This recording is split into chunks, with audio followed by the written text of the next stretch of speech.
everyone. This video is going to be a pretty big departure from previous videos of mine. I don't feel upbeat or angry talking about this subject. In fact, it saddens me greatly, and I want the tone of this video to reflect that. To that end, let me get the following out of the way. If you like this video, please share it with your friends, subscribe to the channel, and sign up for updates. Don't forget to check out my new social media locations at twitterandvines.com. My PayPal and Patreon sites are in the description below if you want to contribute. And as always, God bless. Good night.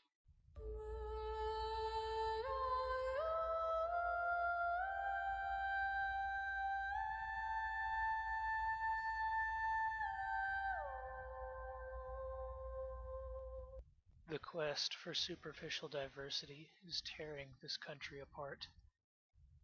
I don't think there's any way to make that more clear than with Gallup's tracking of Americans' perspective on race relations. For 3 years in a row, including the current year, a record high number of Americans, 28% in 2015, 35% in 2016, and 42% this year, are worried about race relations. The left would have you believe that this concern comes from increased awareness of issues that have been plaguing the black community for decades. However, I can't believe that this explains race relations record lows that were achieved in 2005 and 2010, or the fact that in decades after 1992, Americans only held race as the biggest problem in the country at a rate of 0 to 5%.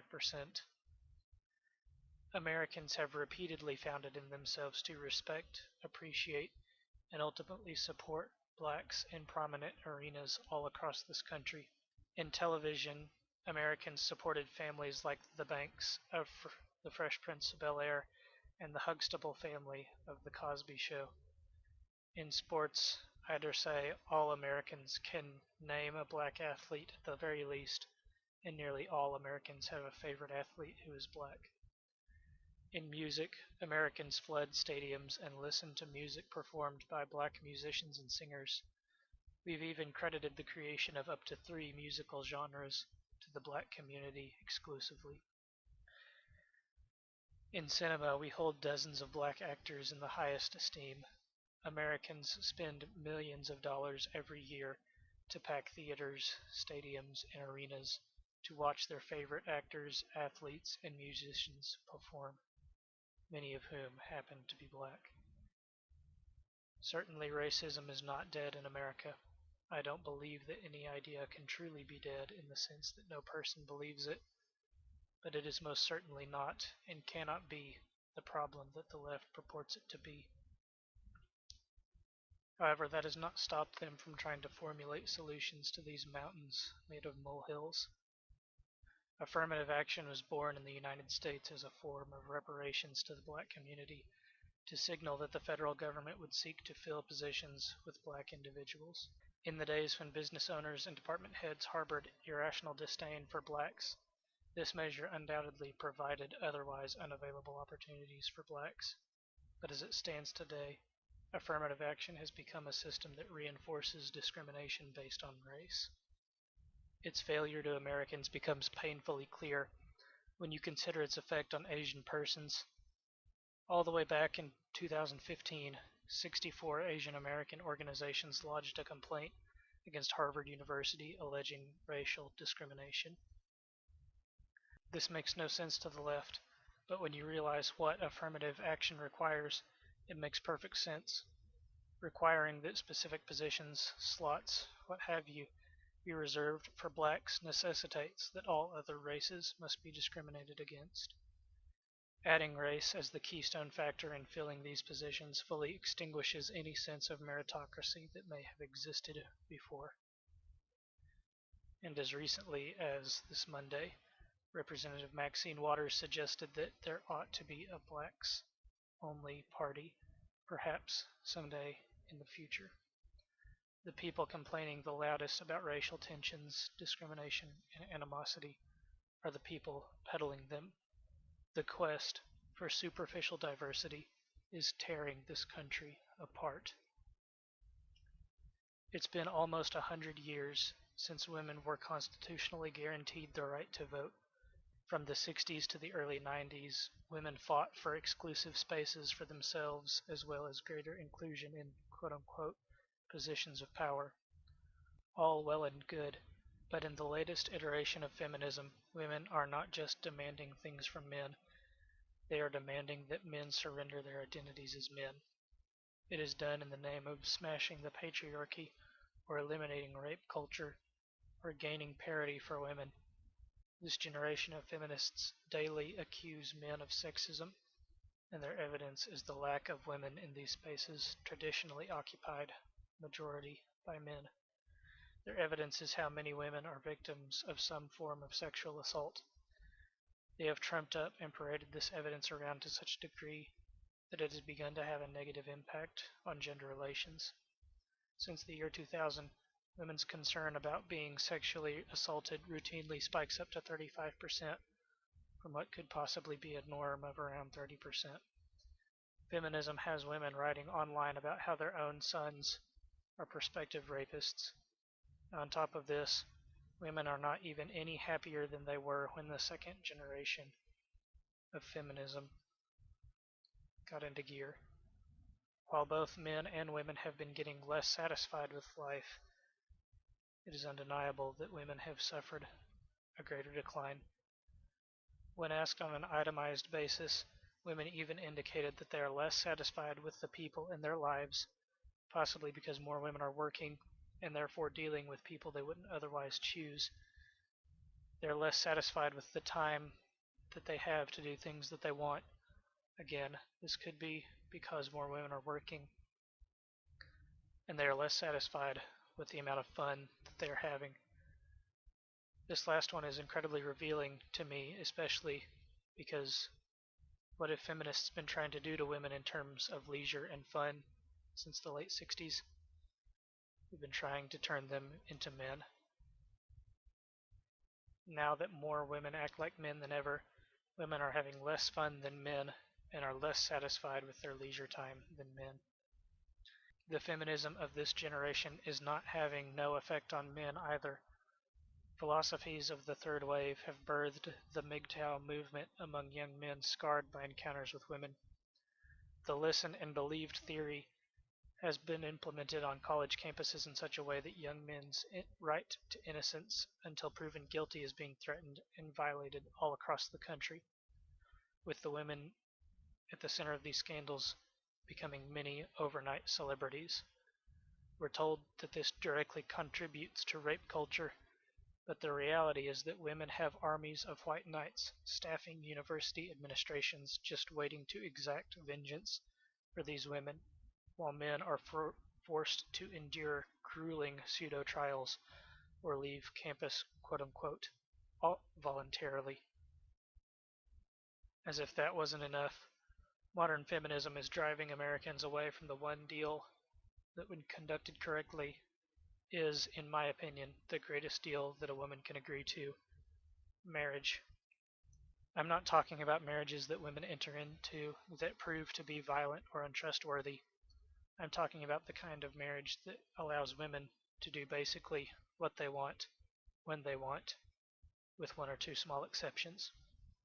I believe the comedian Jerry Clower put it best when he said, "Mama sleeps every morning till she gets ready to get up. Now she might have to get up at 8 o'clock to let the lady in that I got hired to wait on Mama, and when Mama does get up she can make her own breakfast or have it brought to her. It'll be Mama's option, whatever way she wants it, and when she watches her some of them soap operas, she can watch it in 3 rooms in the house laying down, leaning, or propped up, whichever way she wants to do. And when Mama gets ready to go to the supermarket or to get her hair fixed, she goes in a brand new gold Lincoln Continental. Mama don't want you messing with the deal she's got." The quest for superficial diversity is tearing this country apart. Gender and sexual progressivism is confusing children all across this country. Children are being educated to believe that there are no differences between boys and girls. Anytime a boy puts on girls' clothes or behaves in an extremely feminine way, fewer and fewer people around him are willing or allowed to tell otherwise. When girls are made fun of by mean children because they might do one or two things that the boys like to do, many people flock to that child and say, maybe you should just be a boy. Parents in this country are raising their children in such a way that their children believe that today I can be a girl and tomorrow I can be a boy. Children are being raised to believe that sexual behavior that has nothing to do with the process of nature is just as natural as the norm. Activists and politicians campaign almost daily to enact sweeping laws that both place people into uncomfortable situations and violate the consciences of many for the sake of 4.1% of the entire population. You have better odds of being in a car accident than you do of meeting an LGBT person. No one is saying that these approximately 10 million people are not people. What conservatives and libertarians are saying is that they would appreciate it if their beliefs were just as respected as LGBT rights. No one is saying that a transgender person is not a person, but are saying merely that maybe we should not try and drive children into these decisions or that lifestyle. No one is saying that these people are not people, but the lifestyles they are living cannot be called natural. Thousands of years of human biology are being thrown out the window for the sake of indulging some of the most privileged people on the planet. Think about this. Why is it that first world people have so many LGBT people and not the third world? The reality is the third world does not have time for them. The quest for superficial diversity is tearing this country apart. We have set ourselves and been set against so dogmatically that departure from absolution into discussion prompts irreparable social repercussions. Relationships are shattered, individuals are excommunicated, and, in some cases, jobs are terminated. Any deviation from the party lines prompts a firestorm of indignation, and oftentimes the person at the center of the controversy is never heard. This is especially true of the progressives and social justice warriors, but the antis and the right are not totally immune from this. We've seen this sequence play out recently with feminists Cassie J and Lacey Green on the left and Rage After Storm on the right. And in its most recent iteration, an employee at Google who leaned to the left was fired from his job for suggesting that perhaps political correctness was incorrect. Whether or not you agree with the statements that brought the Ponage cataclysm upon these individuals, the fact of the matter is that these were people of good standing and or high repute among their respective communities who were summarily and without apology cast out at the moment of their departure from party lines or into taboo territory. People who do not routinely express politically incorrect opinions are not safe at all should they express a single instance of wrongthink. For the SJWs and progressives, the irony of the fact that their ideology commands such fear and compliance among the media, commercial enterprises, and the public at large is totally and hopelessly lost. For the antis and conservatives, the fact that diversity of thought and freedom of speech principles that are held so dear become as disposable as dirty rags as soon as taboos and wrongthink are broached saddens me. Cassie J and Lacey Green suffered loss of relationships they believed to be truly friendly. Rage After Storm lost her YouTube channel, possibly permanently, and employment at her previous job, and as it was already mentioned, the employee at Google has been fired. While I wholeheartedly believe that progressivism and modern liberalism must be defeated thoroughly, this ideological absolutism is fracturing communities. If both sides cannot learn to live with the fact that some people will not agree with you, then both sides will not stop until the killing is over. The quest for superficial diversity is tearing this country apart.